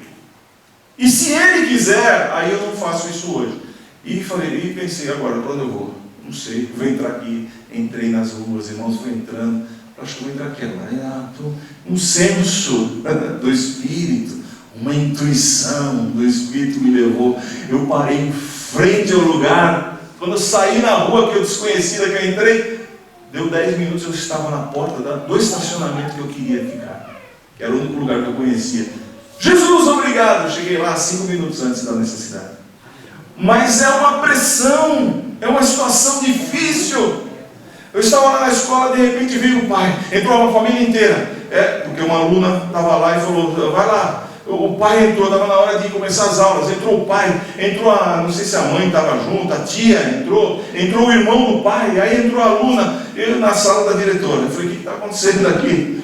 Sabe o que é, pastor? A mulher vizinha, o rolo é o seguinte: o irmão se relacionou com a filha de uma feiticeira. E a feiticeira falou: vou acabar com a sua família. O irmão dele que estava lá já estava meio doidão, não falava coisa com coisa. Veio, entrou na sala e falei: meu Deus, se eu mandar sair, vai fazer um escândalo aqui, cheio de criança na rua. Eu falei: não, peraí. Foi o seguinte, aí eu já pus a ordem. Aqui é uma escola, eu não permito a manifestação de espíritos malignos aqui para trazer balbúrdia nesse lugar. Vocês estão entendendo? O rapaz que estava sentado ali começava a escorrer na cadeira assim, ele queria sentar no chão. Senta direito. Então é o seguinte, ele queria que eu expulsasse. Só que ele tinha passado já em outros pastores lá que venderam uma camisa ungida para ele, e ele não podia tirar a camisa. Eu não posso tirar essa camisa. Não pode tirar por quê? Não, porque foi ungida. Então, peraí, eu vou entrar nessa briga? Primeiro nós vamos ter que conversar. Então eu não vou expulsar não, eu vou impedir que se manifeste aqui, e você vai tomar providência aí. Então eu botei ordem na casa, a Inês também falou: aqui não dá. Eu falei: aqui não é igreja. Mas amarramos lá os demônios. Aí a menina voltou depois, peguei a menina e falei: em nome de Jesus, essa menina aqui está protegida, porque ela pertence a essa escola. Então, irmãos, a situação espiritual é visível, você tem que ter de Deus orientação. Essa guerra espiritual é a guerra da igreja, meu irmão, minha irmã. A igreja tem um inimigo contra ela o tempo inteiro. Está claro isso para você? Eu preciso correr.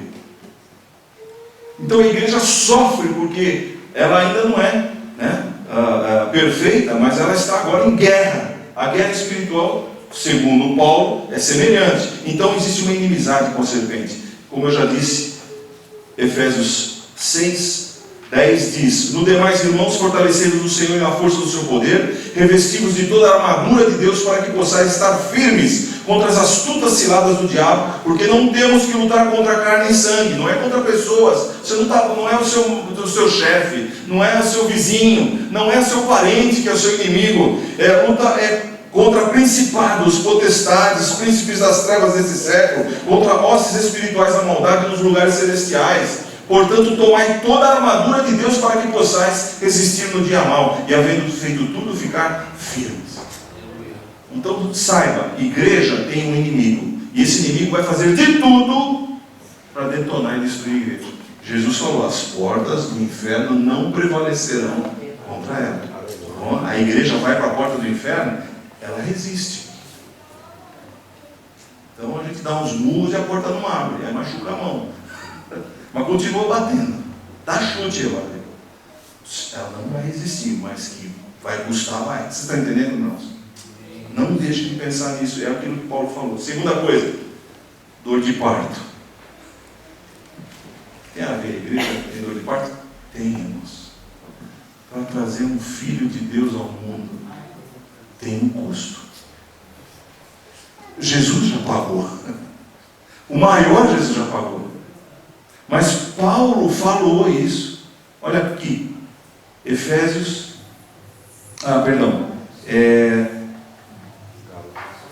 Gálatas 4,19. Meus filhos, por quem de novo sofro as dores de parto, até ser Cristo formado em vós. Paulo tinha dores de parto para que Jesus fosse formado dentro dos irmãos e para que não se perdesse a obra que estava sendo feita. Você está entendendo? Você quer levar um parente para Jesus? Você está orando há quantos anos? Eu não tenho tempo para contar tudo. Eu acabei de escrever um livro, aproveitei meu descanso, minha restauração obrigatória. Escrevi um livro do que aconteceu na minha família. Minha mãe era era bem tradicional, era cristã tradicional, não conhecia nada do mundo espiritual. Mudamos, eu tinha uns 8 anos de idade, mudamos para ser vizinhos lá na Bela Vista, no centro da cidade de São Paulo, de um primo. A família, meu primo era esquizofrênico, já fazia mais de 7, 8 anos que não saía de casa. E ele tinha melhoras, ele saía do quarto, mas as pioras ele ficava trancado no quarto, nem saía do quarto. Quando chegamos lá, nós vimos, ele já estava tentando se suicidar e já estava tentando matar os pais. Último estágio. O médico falou, não tem mais jeito, ele já é um risco para vocês. Então, vocês precisam ou interná-lo definitivamente, vai viver a base de remédios, num lugar onde pelo menos a vida é preservada, ou podemos fazer lobotomia. Os mais novos não lembram disso. No passado, nos anos 60 e 70, lobotomia era uma cirurgia que fazia no cérebro, cortando a ligação do lobo, a parte frontal, com o miolo do cérebro. A pessoa ficava um robô, sem vontade, sem iniciativa. E meu primo se sentia tão mal que dizia, prefiro fazer lobotomia. Eu quero fazer lobotomia. E os pais em desespero não sabiam o que fazer. Minha mãe olhou a situação e falou assim, não é possível que Deus não possa fazer alguma coisa por esse rapaz. Foi na igreja dela, olha, isso aí é coisa médica, tá? Os médicos é que tratam. O Senhor é soberano sobre essa situação. Aí disseram para ela, tem uma igreja pentecostal ali. Oram pela roupa, oram pela fotografia. É Jesus? Então bora. Pegava a roupa dele, fotografia, e começaram a orar. E ela começou a orar. Aí foi falar com o pastor falou assim, olha, irmã, isso aí tem demônio, hein? Fácil, mas pelo menos ele acertou. Tem demônio nessa situação. Então, Jesus falou que tem certos tipos de demônios que são fortes. Só sai com jejum e oração. Alguém tem que jejuar e orar por esse moço. Minha mãe, ninguém falou para ela que os crentes jejuam 1 ou 2 vezes por semana, vai? Os que são bons aí no jejum. Então ela começou a jejuar todos os dias. Ela resolveu tirar o café da manhã, né? Jantava, não comia mais, tirou o café da manhã e ia almoçar tarde. Então 2, 3 horas da tarde ela almoçava. Se ajoelhava antes, entregava, Senhor, eu estou jejuando para a cura do Toninho, que era o nome do meu primo. E começou a fazer isso todos os dias, sem saber quando seria curado. Então, falou, bom, não sei, eu vou ficar jejuando. E eu vi isso, irmãos. Para mim foi uma coisa tão comum. Oh, meu Deus. Tão comum. Depois eu acordei e falei, meu Deus, isso aí não existe. Minha mãe jejuou 1 ano por ele. Ao final do ano, meu primo estava totalmente curado. Então, irmãos, foi um parto.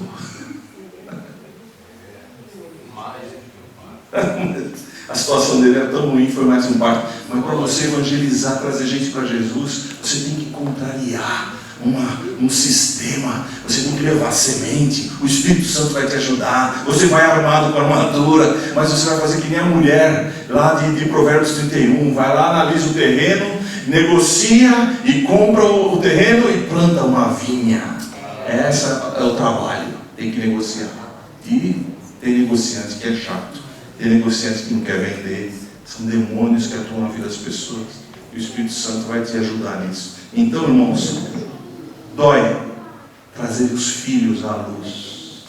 E a igreja que está evangelizando e fazendo missões sofre com isso. A gente abrir igreja lá em Angola, nem vou mais adiante. Terceira situação de sofrimento semelhante a ela, que a igreja sofre, necessidade de submissão ao marido. Quem é o marido da igreja? Jesus. Olha, o dia que a igreja sai debaixo da orientação de Jesus, se cuida. Eu sei o que é isso. Quando a nossa igreja foi conduzida por um homem ao invés de Jesus, sofremos as maiores dores que isso pode acontecer. A igreja dá certo quando ela está submissa a Jesus. E submissa aí não quer dizer a imposição, não. Jesus trata muito bem a sua igreja. Jesus ouve o teu coração. Jesus te dá satisfações até. Ele não precisava, mas ele explica, ele orienta, ele faz a gente fazer a vontade dele porque é o melhor. Então, atento à vontade de Deus, atento a Cristo, teremos saúde. A igreja precisa estar submissa. Cristo é o cabeça da igreja, sendo este mesmo salvador do corpo. A igreja está sujeita a Cristo, Efésios 5, 23. Não saiamos do cabeça que é Cristo. Irmãos, por último, a gente não vive no Jardim do Éden, você já percebeu, né? Nós estamos num mundo, olha aqui, ó, de 1 João 5,19. Sabemos que somos de Deus e que o mundo inteiro jaz no maligno. Sabe essa palavra jaz? É a mesma que os anjos usaram quando as Marias estavam lá, foram buscar Jesus no sepulcro, e a pedra tinha sido retirada, e elas foram lá, olharam, encontraram o anjo, e o anjo falou assim: vocês vieram ver Jesus, ele não está aqui. Ele vai lá para Galileia. Então vai lá e avisa os discípulos que ele não está aqui, que ele vai encontrar com eles lá na Galileia, tá bom? Só que antes, vem aqui e vejam aonde ele jazia. Essa palavra significa onde estava estendido, e significa também em grego lugar ou ocasião em que se está submisso ao poder de Satanás. Jesus, para nos alcançar, submeteu-se ao poder do próprio diabo. Que poder era esse? A morte. Que coisa tremenda! Por isso que o mundo jaz no maligno. O mundo está estendido debaixo do governo do maligno por causa do pecado. E é nesse mundo que nós estamos, gente. Aqui não é Jardim do Éden, não tem frutinha, você não fica iludido que você vai encontrar. Deus vai te abençoar, e as bênçãos de Deus vão mostrar para você que você não é deste mundo, entendeu? Quando Deus cuidar de você, cuidar dos bens, cuidar da saúde, te curar, fizer coisa maravilhosa na tua vida, saiba que isso é anormal mesmo, porque nessa terra o governo de Satanás quer roubar, matar e destruir. Então é preciso ter a cabeça no lugar. Nós não somos daqui. Paulo falou que nós somos peregrinos. Jesus falou em João 17, nós não somos desse mundo. Ele orou e disse: olha, Senhor, guarda-os do mal, mas eles não são do mundo como eu do mundo não sou. Então eu não peço que os tire do mundo, mas que os livre do mal, porque esse mundo tem muita maldade. E enquanto as pessoas não entregam a vida para Jesus, elas estão debaixo do governo do diabo, são usadas pelo inimigo. Desculpa falar tanto no diabo assim, né? Parece que eu estou falando muito. Estou falando que a vitória é do Senhor Jesus. Amém. E você pode ter vitória em todas as áreas da sua vida, porque o Senhor está com você. Amém. Então, irmãos, nós não vivemos mais no jardim, nós não somos daqui. Por isso que Paulo falou, né? Então, tem um texto lá em Isaías 53:3, falando de Jesus, profeticamente, que ele é o homem de dores, experimentado nos trabalhos. Outra tradução diz que sabe o que é padecer. Ele precisa de uma noiva que saiba o que é padecer. Entende? Se Deus me desse uma esposa que tivesse medo de barata e de calango, a gente já não ia para o Piauí. E se tivesse medo de quais animais que tinha lá em Angola, né? Lá o pior de tudo era mosquito mesmo, era pernilongo que passa todas as doenças, vem para os mosquitos. A gente não vai.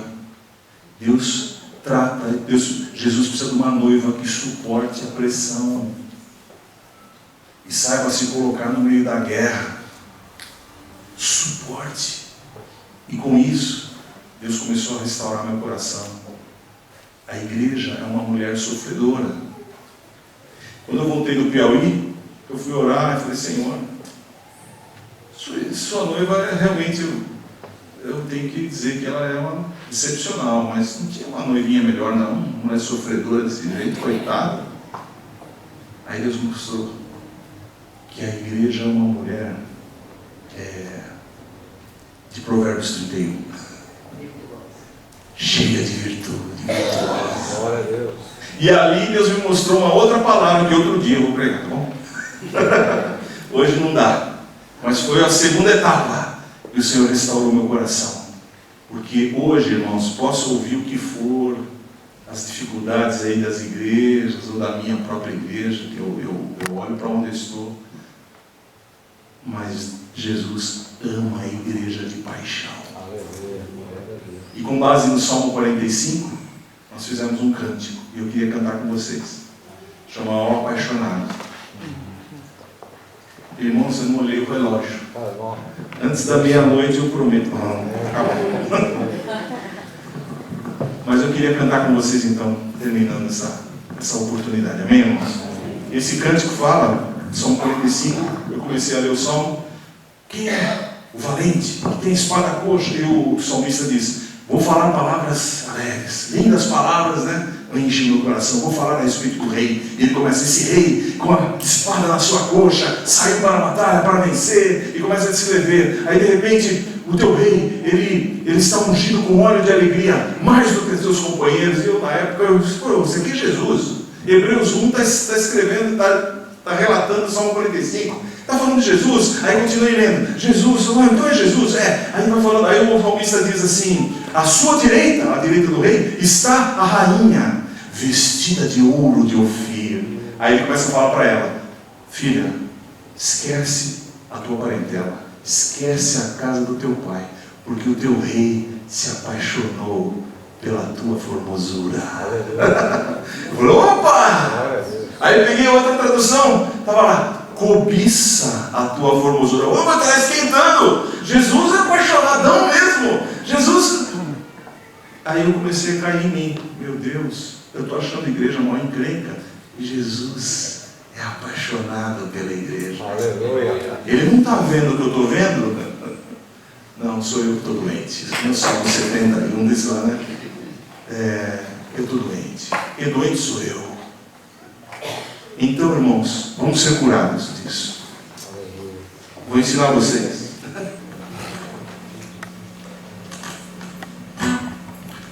Ouçam bem que vocês vão cantar comigo, hein? E me acompanhem no coro, tá? É assim, ó. Opa, tá?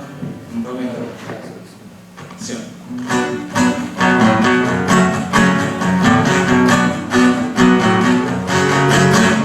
Lindas palavras enchem meu coração, enquanto escrevo em homenagem esta canção. Lindas palavras enchem meu coração, enquanto escrevo em homenagem esta canção. Lá, lá, lá, lá, lá, lá, lá, lá, lá, lá, lá, lá, lá, lá, lá. É formoso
era exatamente essa. A rainha que está do lado do rei, está vestida de ouro de Ofir, e ele é apaixonado por ela. Pode ler lá que você vai ver. E outra, Jesus é cheiroso. Né? Mirra, cássia e aloé. Jesus é cheirosão. Irmãos, eu queria orar com vocês. Vamos ficar de pé? Você vai cantar aquela lá. Qual que era mesmo? Quando pequeno, criança. Opa, sim, sem dúvida. É verdade, não pode faltar isso aí. Outra história. Vamos orar, depois a gente canta mais uma. Senhor, nós queremos, Senhor, nos posicionar com consciência de quem nós somos, do que é a tua igreja, quais são as lutas que ela sofre, as dificuldades, as dores e por que nós sofremos isso.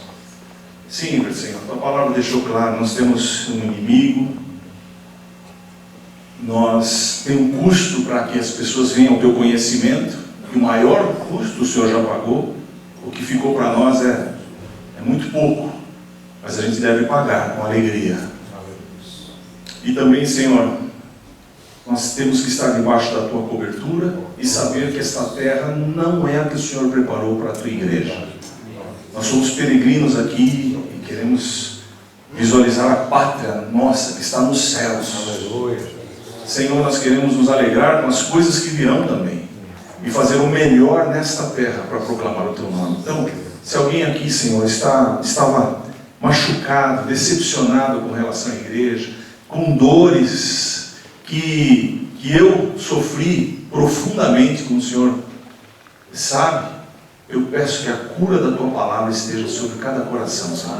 A cura da tua palavra permeie os nossos corações e encha-nos, Senhor, agora do bálsamo, de saber, Senhor, que nós estamos numa briga porque estamos no lugar certo. Se estamos com dificuldades, é porque estamos batalhando no lado correto. Se estamos, Senhor, proclamando o teu nome, Senhor, e sofrendo as dores, glória ao teu nome, porque o Senhor nos pôs aqui e o Senhor nos capacita a ficar de pé. Não há, Senhor, condições do Senhor deixar a tua igreja sofrer nas portas do inferno. As portas do inferno não prevalecerão, por mais dolorosas que sejam as nossas batalhas. O Senhor é a nossa vitória. Bendito seja o teu nome. Então fortalece a tua igreja, enche os teus vasos, Senhor, com o teu bálsamo. Espírito Santo, tu que és o único aceito, Senhor, em nosso meio. Enche os vasos, Senhor, enche os nossos corações e fortalece as mãos para a batalha. Enche o Senhor de ousadia, muda a nossa visão, Senhor, e cura o nosso interior. Oh, Senhor, muito obrigado, Pai. Vem com a tua bênção sobre a tua igreja. E obrigado, Pai, em nome de Jesus. Amém. Pode sentar, amados. Esse cântico também é do meu coração, porque eu cantava com as crianças também lá. E até explicava para eles, porque eu, quando eu era criança, tinha 5 anos, mais ou menos, meu pai, como fotógrafo, queria sair para fazer as compras dele. Né? Tempo em tempo, cada semana, ele ia comprar os papéis fotográficos, negativos, material químico para fazer, tinha um laboratório de estudo fotográfico. E ele não queria ir sozinho. Então ele chegava para mim e falava assim: eu vou fazer compra hoje, você quer ir comigo? Na volta, a gente passa lá na pastelaria do chinês e come um pastel. Era a palavra-chave, não precisava de mais nada, né? Eu ia correndo, quero. O meu pastel naquela época, né, era preferido, acho que até hoje, de palmito. Com tanto, né? Inventaram de pizza, tudo, não. O importante é o palmito. Isso. Mas eu ia, e meu pai andava pelo centro da cidade, andava naquelas lojas, ia conversar com os amigos, ia rodar, fazia festa. E eu não reclamava nada. E depois ele falava para minha mãe que eu não reclamava, que eu andava demais e não reclamava. Porque para mim, no final, antes de pegar o ônibus e ir embora, ou às vezes eu pegava um táxi para ir pro foto, a gente passava na pastelaria, né? Por causa do pastel, eu suportava tudo aquilo. Criança, né? Depois eu cresci, irmãos. E aí eu já ficava com meu pai. Eu que pagava a pizza para ele. Meu prazer era estar com meu pai. O prazer era estar com ele. Eu não queria mais nada de que ele me desse compensações, né? Eu estava com ele porque eu amava. Nosso relacionamento é assim muitas vezes. Nós iniciamos meio na infantilidade, esperando algo de Deus, às vezes numa crise, numa situação que nós esperamos. E Deus é bom, e Ele nos dá. Mas aí a gente vai crescendo, a gente vai vendo que Ele é bem melhor do que aquilo que Ele pode dar. E o nosso prazer é estar na presença dEle. Eu queria que a gente descubra isso todos os dias, mais um pouco. Eu queria louvar esse cântico.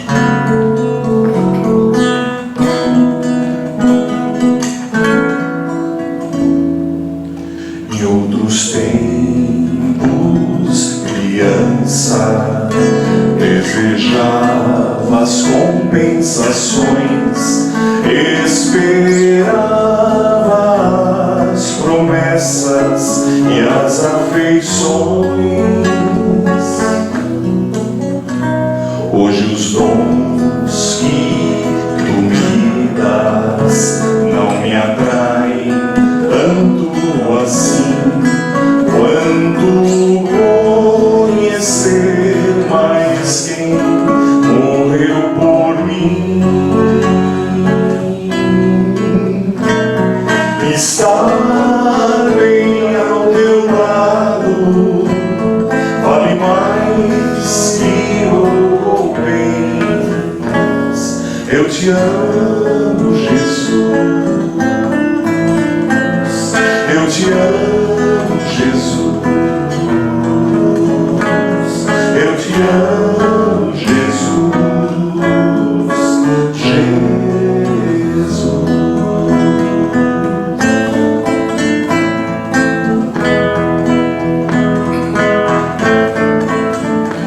Em outros tempos, criança, desejava as compensações, esperava as promessas e as afeições. Hoje os dons que tu me das não me atraem tanto assim quanto conhecer mais quem morreu por mim. Estar bem ao teu lado vale mais que ouro ou bens. Eu te amo, Jesus. Eu te amo, Jesus. Eu te amo, Jesus. Jesus está ao teu lado. Estar bem ao teu lado vale mais que ouro ou bens. Eu te amo, Jesus. Eu te amo, Jesus. Eu te amo, Jesus. Jesus. Nós te amamos. Vamos cantar assim. Nós te amamos, Jesus. Nós te amamos, Jesus. Nós te amamos, Jesus.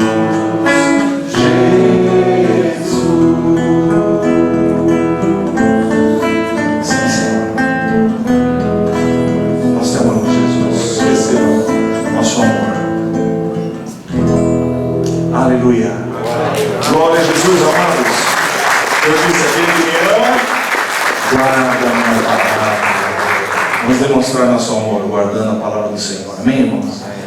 Quero agradecer a oportunidade de estar aqui com os irmãos e que Deus abençoe e responda cada anseio dos corações dos irmãos, viu? Pastor, muito obrigado. Meu professor.